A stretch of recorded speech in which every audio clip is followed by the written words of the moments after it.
I never thought I'd be the kind of person who notices someone's work schedule. I mean, who does that? Who pays attention to when their coworker clocks in and out? Who tracks the pattern of someone else's days off? But there I was, 3 months into working at the fire station, and I could tell you exactly when Marcus had shift and when he didn't. Thursday through Saturday, 24 hours on, 72 hours off. Our schedules were completely opposite. When I was at the station, he was home.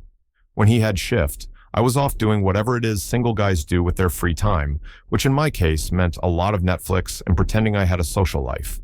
The thing about being a firefighter that nobody tells you is how intimate it gets. You're living with these people, eating meals together, sleeping in the same room, sharing bathrooms, seeing each other at your absolute worst. There's no hiding who you are when you're stuck in a bunk room at 3 a.m. after a brutal call, or when you're all sitting around the kitchen table trying to decompress. I'd been so nervous about that part when I first started. Not because I couldn't handle the work, I knew I could do the job, but because I'd have to be myself around these guys all the time. And being myself meant being gay in a profession that isn't exactly known for its progressive attitudes. But the crew at Station 17 turned out to be different. Sure, there were the usual jokes and the locker room talk, but nobody gave me grief about who I was. I'd been upfront during my interview, figured it was better to know early if it was going to be a problem. Captain Rodriguez had just nodded and said, "Can you do the job?" That was it. No drama, no speeches about diversity, just a simple question about competence. I could do the job, so here I was. Marcus joined the crew 2 months after me. I was still pretty new, still learning everyone's quirks and rhythms when he walked into the station on his first day. He had this presence about him, confident but not cocky, with an easy smile that made you want to smile back. Tall, broad-shouldered, with dark hair he kept just long enough to run his fingers through when he was thinking. I noticed that habit pretty quickly. Too quickly, probably. He had these brown eyes that crinkled at the corners when he laughed, which was often, and a voice that rumbled low when he spoke, the kind of voice that made you lean in to hear better, even when he wasn't being quiet. I tried not to stare. I really did. But something about Marcus just pulled my attention. The way he moved through the station like he'd been there for years instead of days. The way he remembered everyone's names immediately, asked about their families, actually listened to the answers. He fit in seamlessly, became part of the crew like he'd always been there. And I found myself hyper-aware of him in a way that made me feel like a teenager with a crush, which was ridiculous because I was 26 years old and a professional. Our opposite schedules meant we barely overlapped. Maybe an hour or two during shift changes, enough time to nod hello, exchange basic pleasantries, nothing more. I'd come in for my shift and he'd be heading out, gym bag slung over his shoulder, already mentally checked out and ready to enjoy his days off. Or I'd be leaving, exhausted and ready for my own bed, and he'd be fresh and alert, ready for whatever the next 24 hours would bring. Ships passing in the night, except we weren't ships. We were just two guys who worked at the same station and barely knew each other. I told myself that was fine, better even, because the way I caught myself watching him during those brief overlaps, the way my heart did this stupid flutter thing when I heard his laugh echoing from the kitchen, that wasn't professional. That wasn't the kind of thing you let yourself feel about a coworker, especially not in this job. So I kept my distance during those shift changes, kept our interactions brief and surface level, and tried very hard not to think about what it might be like to actually spend time with him. Then, about 3 weeks ago, something changed. I came in for my Thursday shift, my usual routine, dropped my bag in my locker and headed to the kitchen for coffee before the morning briefing. Marcus was there, which was normal. He was always there on Thursday mornings, finishing up his shift. But he was sitting at the table instead of getting ready to leave, nursing a cup of coffee and staring at his phone with this intense focus. "Morning," I said, heading for the coffee pot. He looked up, and there was something different in his expression. Not bad exactly, but searching, like he was trying to figure something out. "Hey Ryan, morning." I poured my coffee, added way too much sugar because I've never learned to drink it black like everyone else, and turned to lean against the counter. "Long night?" "Not too bad. Couple calls, nothing major. You ready for yours?" "As ready as I ever am." I took a sip of coffee, felt the caffeine start to work its magic. "You heading out?" "In a bit." He was still looking at me with that strange expression, like he was working up to saying something. Actually, I wanted to ask you something. My stomach did a weird flip. Yeah, what's up? You ever feel like the schedule here is all wrong? Like, we've got this whole crew, but half of us never actually work together because of how the shifts are staggered? It was such an unexpected question that I actually had to think about it. I mean, I guess I haven't really thought about it much. It's just how it is, you know? Right. But what if it didn't have to be? He set his phone down, gave me his full attention. What if you could actually build better team dynamics by having people work together more consistently? I had no idea where this was going. Are you thinking about talking to the captain about changing the schedule? Maybe, I don't know. He ran his hand through his hair, that gesture I'd noticed before. I just think there's value in actually knowing the people you work with, really knowing them, not just passing them in the hallway during shift change. There was something in the way he said it, in the way he was looking at me, that made my pulse quicken. But I pushed that feeling down, told myself I was reading into things. Yeah, I get that. It would be nice to actually work with some of the people I barely see. He nodded slowly, like I'd confirmed something for him. Exactly. Captain Rodriguez called for morning briefing then, and the moment passed. Marcus left shortly after, and I threw myself into the shift, trying not to think about that conversation or what it might have meant. We had 2 calls that day, one minor car accident and one false alarm at a grocery store, and by the time my shift ended Friday morning, I'd almost forgotten about the whole thing. Almost, but not quite, because there was this little voice in the back of my head asking why Marcus had brought it up with me specifically, why he'd seemed so intent on my answer. But I shut that voice down, because the alternative, the possibility that he might have been asking for a reason that had something to do with me personally, that was too dangerous to consider. I had the weekend off, spent it doing laundry and meal prep and all the boring adult things you do when you're not at work. Went for a run on Saturday morning, grabbed lunch with my friend Sarah, who's one of the few people outside the station I actually stay in touch with. She's known me since college, knows I'm gay, knows about my tendency to develop hopeless crushes on straight guys. You've got that look, she said over tacos, pointing at me with a chip. What look?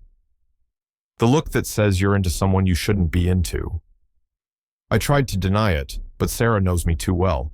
I ended up telling her about Marcus, about the weird conversation, about how I couldn't stop thinking about him, even though we barely knew each other. She listened, nodded in all the right places, and then said, "So ask him out." Are you insane? He's my coworker. Plus, I have no idea if he's even gay. You have no idea that he's not. That's not how it works, Sarah. It could be how it works. You won't know unless you try. But I couldn't try. The risk was too high, the potential for disaster too great. So I went home, spent Sunday doing absolutely nothing productive, and showed up for my Monday shift, determined to put Marcus out of my mind entirely.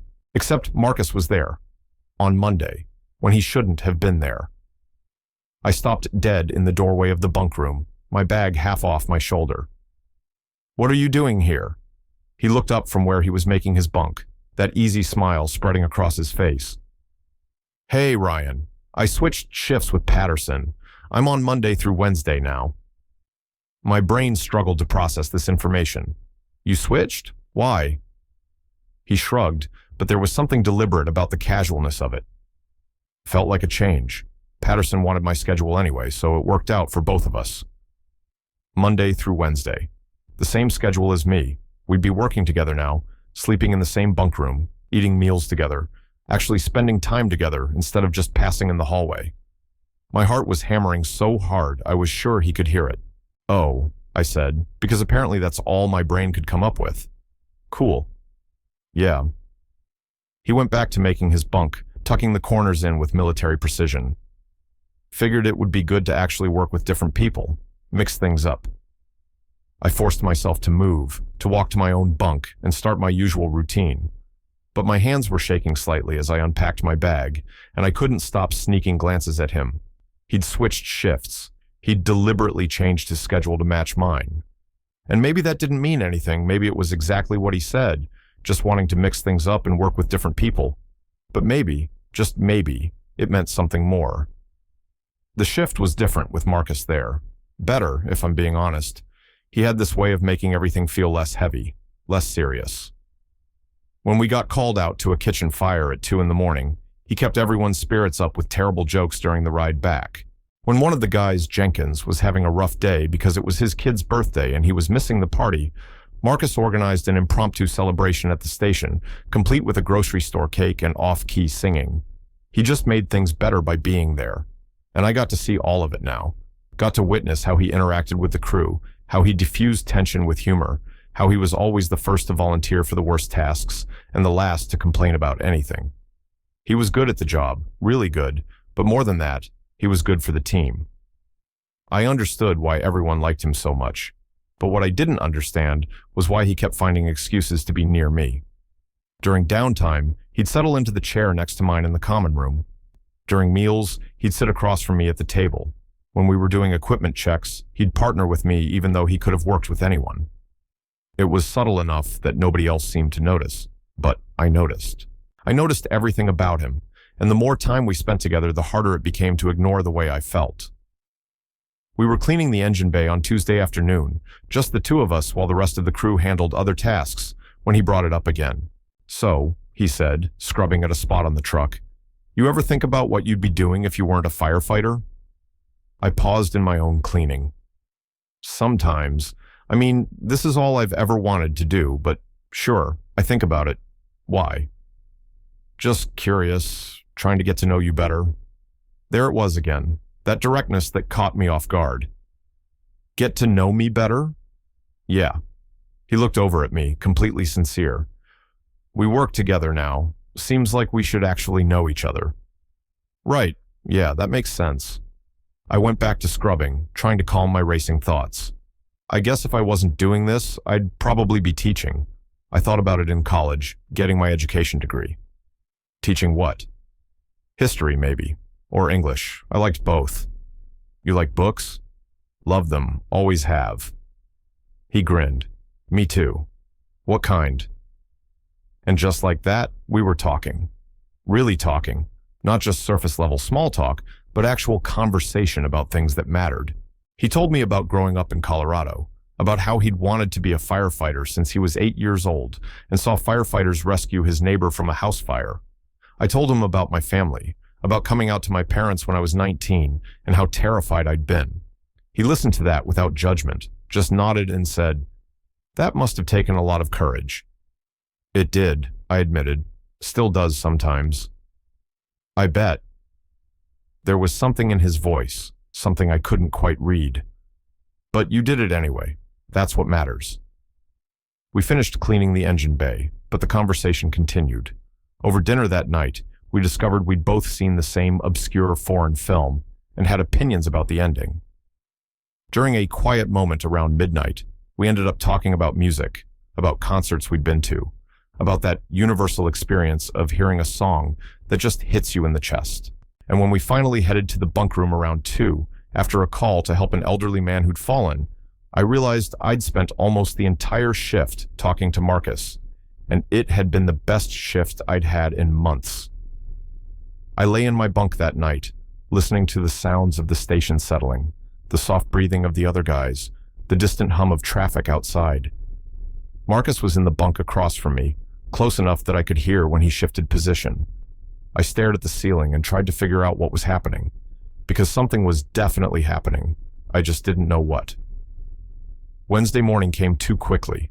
The shift ended, and we all headed out. Exhausted but satisfied with a job well done, I was walking to my car when Marcus called my name. "Hey Ryan, wait up!" I turned, found him jogging over with his gym bag. "What's up?"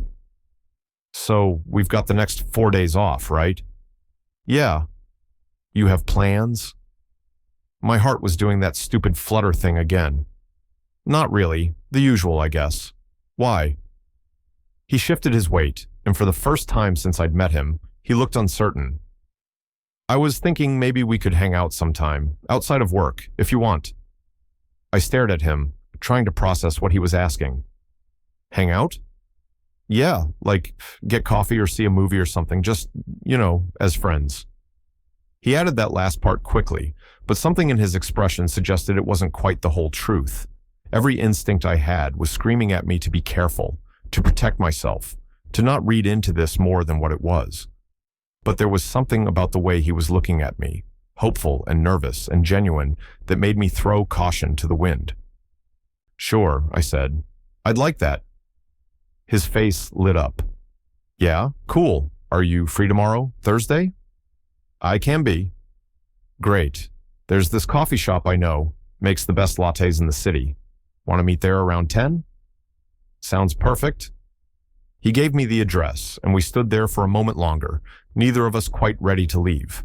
Finally, he smiled, said, "See you tomorrow, Ryan," and headed to his own car.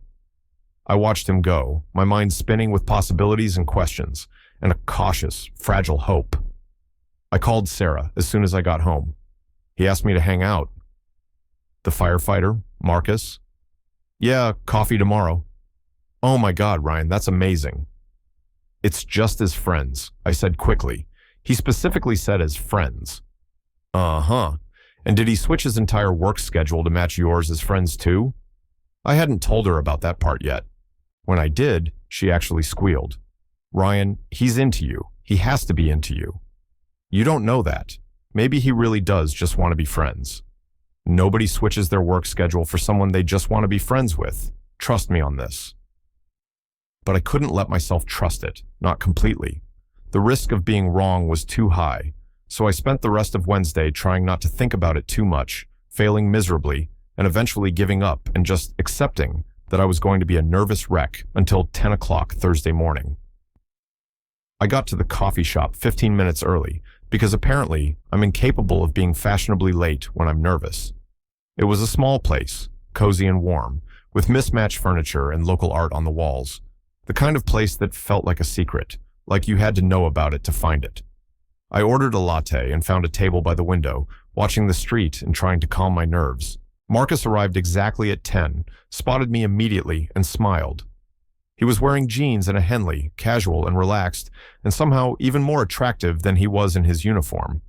He ordered his own coffee and joined me at the table, settling into the chair across from me like we'd done this 100 times before. "Thanks for coming," he said. "Thanks for inviting me." We talked for 3 hours. 3 hours that felt like 30 minutes. We covered everything: childhood memories, embarrassing stories, dreams we'd had as kids that never came true, and dreams we still held on to. He told me about a relationship that had ended badly a year ago, about how he'd thrown himself into work to avoid dealing with it. I told him about my own history of failed relationships, about how hard it was to find someone who understood the demands of the job. "It's isolating sometimes," I admitted. "The schedule, the stress, the things we see that we can't really talk about with people outside the job. It makes it hard to connect with someone." "Yeah," he said quietly. "It really does." There was something in the way he said it, in the way he was looking at me, that made my breath catch. But before I could analyze it, before I could figure out what it meant, he changed the subject, asked me about my favorite places in the city, and the moment passed. We left the coffee shop eventually, walked around the neighborhood for a while, just talking and enjoying the day. It felt easy, natural, like we'd known each other for years instead of months. When we finally said goodbye, standing on the sidewalk in the afternoon sun, he said, "We should do this again, soon." "I'd really like that." "Friday, there's this restaurant I've been wanting to try." "Are you asking me on a date?" I said it lightly, jokingly, but my heart was pounding. He met my eyes, and there was no joke in his expression. Would that be okay? If I was? Time seemed to stop. Everything I'd been wondering, all the questions and doubts and careful hope, it all came down to this moment. I could play it safe, laugh it off, keep things in the friend zone where it was comfortable and risk-free. Or I could be brave. "Yeah," I said, my voice barely above a whisper.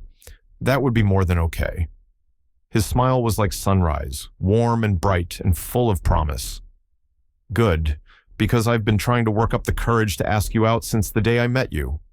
"You have?" "Why do you think I switched shifts? I wanted to actually spend time with you, Ryan. I wanted to get to know you, and the more I got to know you, the more I wanted to know everything." I laughed, feeling giddy and overwhelmed and happier than I'd been in a long time. "I thought I was going crazy, noticing your schedule, paying attention to when you worked. I felt like a stalker. If you're a stalker, then so am I. I knew your schedule before I knew your favorite color, which you still don't know. So tell me.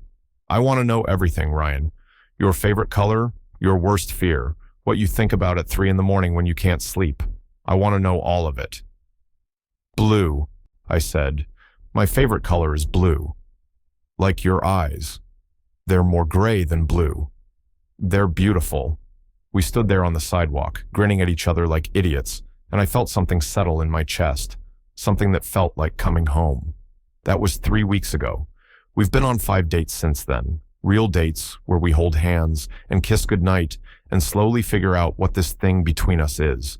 We're taking it slow, being careful, because we work together, and we both know how complicated that could get. But we're also being honest, communicating, making sure we're on the same page. The crew at the station has started to notice, I think. The way we gravitate toward each other, the way we share looks across the room that means something only we understand. Nobody's said anything yet, but I know it's coming. And I'm ready for it, because what Marcus and I have is worth any awkwardness or questions. Last shift, during a quiet moment in the bunk room, he pulled me aside. I need to tell you something. My stomach dropped. Okay. When I said I switched shifts to mix things up, to work with different people, I wasn't lying exactly, but it wasn't the whole truth either. He took a breath. I switched because I couldn't stop thinking about you, because those brief moments during shift changes weren't enough, because I wanted to know if what I was feeling was real or just some fantasy I'd built up in my head. And, I asked, even though I thought I knew the answer, it's real. You're real. This is real. He reached out, took my hand. I know it's complicated, and I know we're taking a risk, but I don't care. You're worth it, Ryan. I squeezed his hand, felt the calluses from work, the warmth of his skin against mine. You're worth it too. We kissed then, soft and sweet and full of promise. And when we pulled apart, I realized I wasn't scared anymore. I wasn't worried about what anyone would think, or how things might get complicated, because sometimes the best things in life are complicated. Sometimes the biggest risks lead to the greatest rewards. Marcus switched his shift so we'd have the same days off, and in doing so, he changed everything. He gave me something I didn't know I was looking for, something I didn't even know I needed. He gave me a chance at something real, something worth fighting for, and I'm going to fight for it. For him. For us. Because this, whatever this is, it's just beginning, and I can't wait to see where it goes. Total char count, 24,847.